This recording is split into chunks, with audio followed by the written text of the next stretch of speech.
What's up, YouTube? Um, I don't know. I don't know what to say. This is another episode or installment of Stupidity in the Gamosphere. It's been a while, but this shit happened today, so I gotta talk about it. There's a couple of things that have happened today that I gotta talk about. So the first one is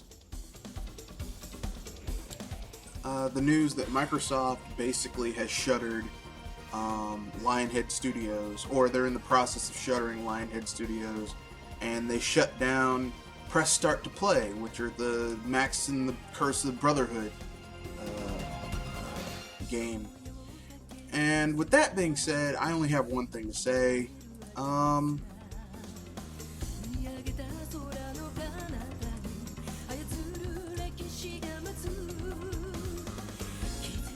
I don't know what to say. I mean, I don't know what to say. I mean, the fact of the matter is that we saw this coming. Okay, this is not a surprise. I know some people will be like, "Oh, well, this is not a surprise." I said this earlier that basically this bullshit belief that people have about Phil Spencer and the Xbox division, and this guy's a PR shill. He's there to sell you shit. He's a salesman. He's a showman. But in reality, I said, do they have the skills to hold this shit together to accomplish what they say on the surface they want to accomplish? And I said, well, they're going to have to start, if Microsoft's, this Phil Spencer said, we want to have IPs like Nintendo. Well, you don't get IPs like Nintendo by shuttering first-party studios, because the money in the game industry is in software. And, this is true if you're first, second, third party. And if you're a console manufacturer, your first-party games are where your money's at. And the fact that you're shuttering first-party studios, I don't have much faith in you now. Because literally, your first parties are your ammo for your gun, and you just basically took 3-4 box of bullets and just threw them out the window. Now, no wonder. Lionhead has kind of gone down the tubes, but those people literally could have been. There's so many things you could have done with Lionhead Studios. You could have had them make a black and white. A black and white done via HoloLens would have been fucking awesome. Maybe a Fable 4. There's a lot of things that could have been done. Hell, you could have revamped Fable Legends into a Fable 4 game and saved yourself some money. But this is stupid. And oh well. Lionhead went down. The Press Start to Play people, who, if I remember correctly, Press Play, who did Max and the Curse of Brotherhood and Kalimba. That's on them. I know that they were thinking, man, this is gonna be awesome. You don't trust Microsoft. You don't get in bed with Microsoft, because when you do, you get the clap. And now they're shut down. Those people have lost their jobs, and that's not cool. Or they're in the process of losing their jobs. Whatever. They're talented people. I'm sure they'll find someplace else to go. But shit just got real. It's tough. It's very tough. Second bit of news of the week. My opinions on how some people are acting will go on after the cut.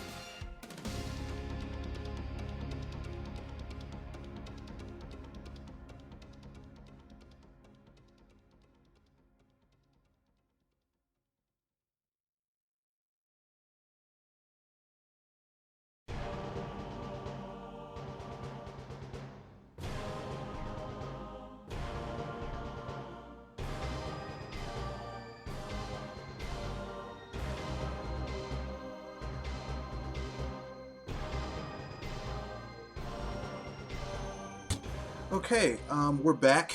Um, and it's time for the second part of this stupidity in the gamosphere. A lot of people, I'm seeing the hate that people are giving to Metroid Prime Federation Force because of how it looks. And the people who are hating this game, I'm just gonna keep it real with you guys. You need to get your eyes checked. And like, you were never a Metroid Prime fan in the first place. Because I'm gonna tell you right now, I just saw a Game Explained video of one of the levels in the game, and aside from you not playing as Samus, the game plays exactly like Metroid Prime. Like, you're in first person, you're getting MacGuffins in order to move through your environment, you're getting suit upgrades. I mean, it's Metroid Prime, except you're not playing as Samus. I mean, that's the only thing. And if people are like, if you're really that bent out of shape about not being able to play as Samus and it not being on a console, I don't know what to say to you except you have problems, like severe problems. The sad thing about all of this is that people are genuinely like I've seen some of the things that these quote-unquote fans have been saying about it. Like, oh man, I'm not playing this game. I'm like, dude, you don't seem to understand that. I mean, like, the original Metroid Prime was the highest selling Metroid game ever. Okay, the franchise went down like had a downward curve in sales after every consecutive title after that game. Okay, Metroid Prime Hunters didn't sell all that well. I mean, it was decent, but it didn't sell all that well. Metroid Prime Pinball, relative okay. Metroid Prime Echoes, you guys didn't fucking buy that game. Metroid Prime Corruption, you didn't fucking buy that game. So why in the world are you getting your panties in a knot about the art style of this game? Which is, I mean, the art style, people whining about how this game looks, like, when I say that your gripes are purely cosmetic, they literally are purely cosmetic. Because, I mean, if you see this game being played and you're a Prime fan, it's Metroid Prime. It's totally Metroid Prime. Like, literally, it is Metroid Prime. Like, there's, like, that's what you're getting, Metroid Prime. And people are bitching about it. Like, oh, this isn't the Metroid Prime I wanted. It's got chibi characters. So the fuck what? I mean, I'm gonna let you in on a little secret, okay? The general concept behind this game is that the Federation Marines are inside of mech suits that are inspired by Samus's technology, on the power suit technology of Samus's suit. Like, it would look ridiculous to have that art style. It would look weird to have a realistic art style with the concept of this game. It would look friggin' weird. And yet you people are like, oh, I want a realistic Metroid on the Wii U, which is cool, but you fuckers didn't buy the last Metroid games. And I'm gonna tell you right now, the original Metroid Prime is pretty good, but the subsequent other installments of the series are actually really good. And no, I'm not just saying that. They literally, Metroid Prime 2 Echoes is better than the original Metroid Prime. Corruption is better than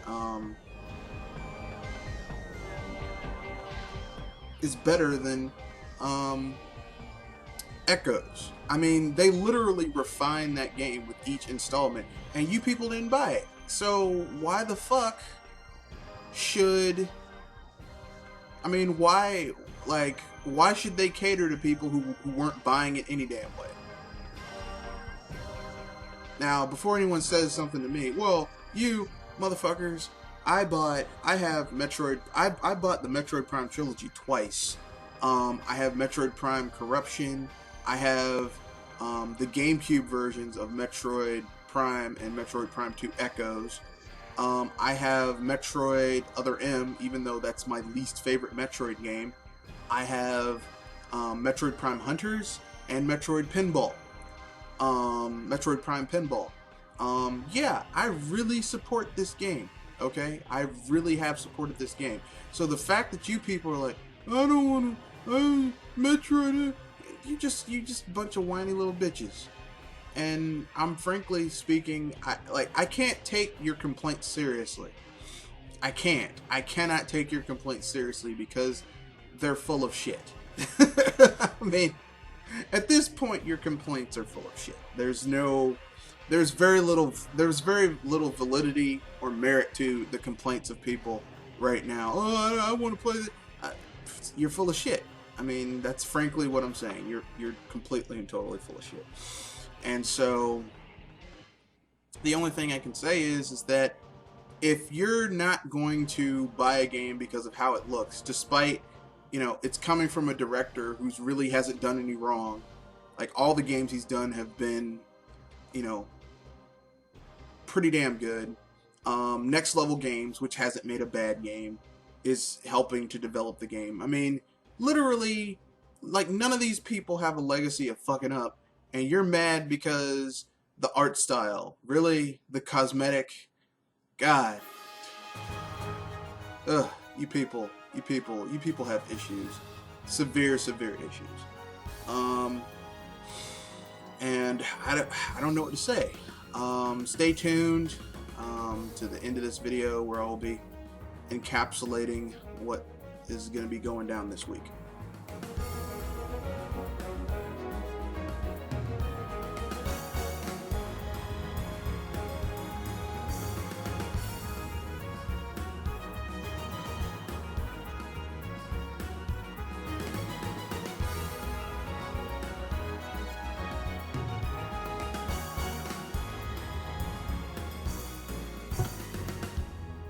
Alright, I'm back.